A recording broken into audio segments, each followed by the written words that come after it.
Pathanamthitta Mylapra service സഹകരണ bank തട്ടിപ്പ് കേസിൽ ജപ്തി നടപടികൾ ആരംഭിച്ചു. ബാങ്ക് മുൻ president Jerry ഈശോമൻ, secretary Josha Mathew, ഇവരുടെ ബന്ധുക്കൾ എന്നിവരുടെ 18 കോടിയുടെ സ്വത്ത് വകകൾ സഹകരണ വകുപ്പ് ജപ്തി ചെയ്തു.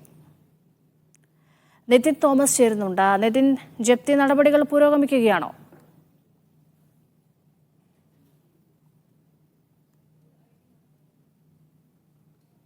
നിതിൻ, കേൾക്കാമോ?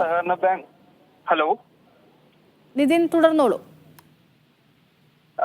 രേഷ്മ, പത്തനംതിട്ട മൈലപ്ര സഹകരണ ബാങ്ക് തട്ടിപ്പ് കേസിലാണ് സഹകരണ വകുപ്പ് ഇപ്പോൾ നടപടിയെടുത്തിരിക്കുന്നത്. ബാങ്ക് മുൻ പ്രസിഡന്റ് ജെറി ഈശോ ഉമ്മൻ, സെക്രട്ടറി ജോഷ മാത്യു, ഇവരുടെ ബന്ധുക്കൾ ഉൾപ്പെടെ എന്നിവരുടെ 18 കോടിയുടെ സ്വത്തുവകകളാണ് സഹകരണ വകുപ്പ് ജപ്തി ചെയ്തത്. ബാങ്കിൽ ഈടുവെച്ചിട്ടുള്ള വസ്തുക്കൾ ഇവർ കൈമാറ്റം ചെയ്യാൻ നീക്കം നടത്തുന്നുണ്ട് എന്നറിഞ്ഞാണ് ജപ്തി ഉടനടി നടത്തിയിരിക്കുന്നത്.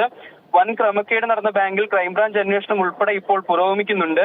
ഉടൻ ജപ്തി എന്ന നടപടിയാണ് സംഭവത്തിൽ സഹകരണ വകുപ്പ് സ്വീകരിച്ചത്. കഴിഞ്ഞ മാർച്ചിൽ ബാങ്ക് സെക്രട്ടറി ഷാജി ജോർജിനെ സർവീസിൽ നിന്ന് സസ്പെൻഡ് ചെയ്തിരുന്നു. മൈലപ്ര സഹകരണ ബാങ്കിന്റെ പേരിൽ വാണിജ്യ ബാങ്കിൽ ഉണ്ടായിരുന്ന 2 കോടിയോളം രൂപ പിൻവലിച്ചതിനും വിനിയോഗിച്ചതിനും രേഖയില്ലെന്ന് കണ്ടെത്തിയതിനെ തുടർന്നായിരുന്നു നടപടികൾ സ്വീകരിച്ചത്. 32 കോടി 95 ലക്ഷം രൂപയുടെ സാമ്പത്തിക തിരിമറി, ഏകദേശം അത്രയും രൂപയുടെ സാമ്പത്തിക തിരിമറിയാണ് മൈലപ്ര സഹകരണ ബാങ്കിൽ നടത്തിയ അന്വേഷണത്തിൽ കണ്ടെത്തിയത്. രേഷ്മ, ശരി.